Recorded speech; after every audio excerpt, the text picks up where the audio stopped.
When this race restarts, because of the driver's decision to stop after the third lap, the commentator James Hunt has already stated that the race will be over the full 52 laps. So when the race restarts, as it will in a moment, the race will continue over the full distance as it should have when the first start was made. Let's go back now to Zolder at Belgium, and your commentator is James Hunt, the former world champion. Jacques Lafitte walking back, his number when you see it, the man who comes from Plagny, and there, this looks like a replay of Ricardo Patresse. There you see the mechanic behind his car tried to start it. I hadn't realised that that was what had happened. The mechanic had gone to behind Patresse's car and right down underneath the wing, and he must therefore have been hit by the aerofoil of Stohr's car. There's Stohr falling out of the car, and that mechanic must have been hit, I would estimate, at a good 40 or 50 miles an hour, because the first time. Now this is another replay. There's Patresse. Now watch Stohr coming through. The mechanic is underneath the wing of Patresse's car, and there is Piquet getting away from Carlos Reutemann with Pironi right behind them. In that replay I just saw the mechanic starting to stand up, which hopefully may mean that he only got hit round the legs, and the top and the upper part of his body may not be damaged. We'll just have to keep our fingers crossed and hope for him. We are unlikely to get any immediate reports up here about how he is.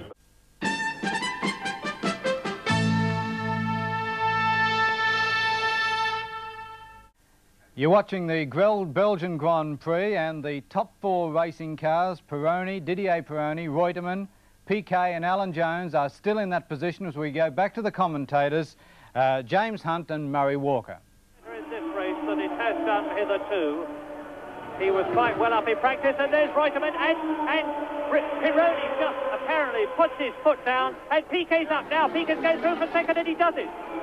Piquet, Nelson Piquet, a magnificent passing manoeuvre on lap 10, takes second place away from Carlos Reutemann, and Jones is challenging Reutemann now for third. Suddenly the whole race is transformed, and Jones is through. Yes, what happened there was that Reutemann made a bit of a mistake because he was busy attacking Pironi, and this is exactly what happens when you've got to watch both ends at once. On lap 15, here are the positions, as we see Alan Jones leading from Carlos Reutemann.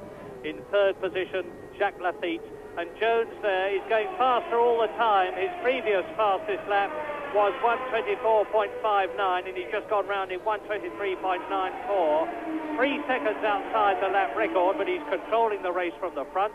In fourth position, it is Pironi. In fifth position, it is Watson.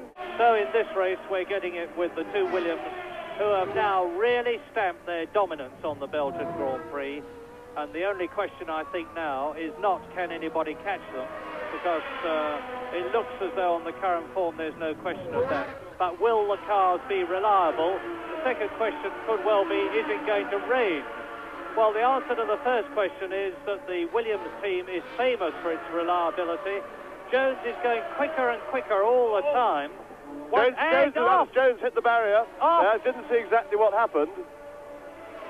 He just appeared to run wide on that corner, but if we can get an action replay, and he's hurt his foot a little bit, he had to hit it very hard on the left front corner. Whether he lost grip or whether he had a puncture or something, it looked pretty uncharacteristic. That's not the sort of mistake that Jones makes when he's in the lead, but that corner does get particularly slippery on line, and if off the line rather, gets a lot of rubber and stuff, and if you do put a wheel off line. And let's watch Here we are, let's look at this again. Jones is making around the corner all right at the moment, and then he appears to go almost straight on. He's just a little bit offline. It's not really possible to say from that angle whether something went wrong with the car or whether he made a mistake. It looked a little bit as if it went a bit straight on-ish, but then if you get a front wheel onto the dirt there, that can happen.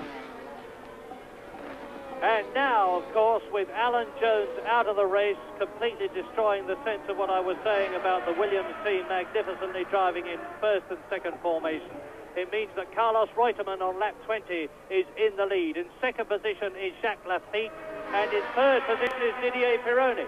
Yeah, and Reutemann now has things really clearly, because Lafitte, for reasons we can't work out, has dropped back a lot in the last two laps, and Reutemann is right out on his own. So he'll be able to stroke it now and just make sure that no mistakes and look after his car mechanically. Very sad to see Alan Jones go then. He was going well, but he was actually drawing away from Reutemann a bit. And Nigel Mansell is up into third position. While we are watching the stricken Williams of Nigel Mansell, of Alan Jones, there is Reutemann's car. Now watch for the second and third men, and you should see, no, Nigel Mansell was staying with Carlos Reutemann, and what a very nasty bang that Williams took, and it just shows you how stoutly constructed the modern Grand Prix car is, because although Alan Jones may well have sprained his ankle, or I won't say broken his ankle because I haven't got the faintest idea, but whatever happened to him, he was fit enough to be able to get out of that car and hobble away from it. Now, I hate to say this, and I don't wish to sound alarmist, but we've got that familiar feeling of the air getting cooler, the sky is getting darker overhead, and it's not inconceivable that we'll have some rain, in which case the race will once again be transformed. But equally, we've had that situation in the recent past of the rain clouds that were lowering overhead have blown away and the sun has come through. Let us hope that that happens this time.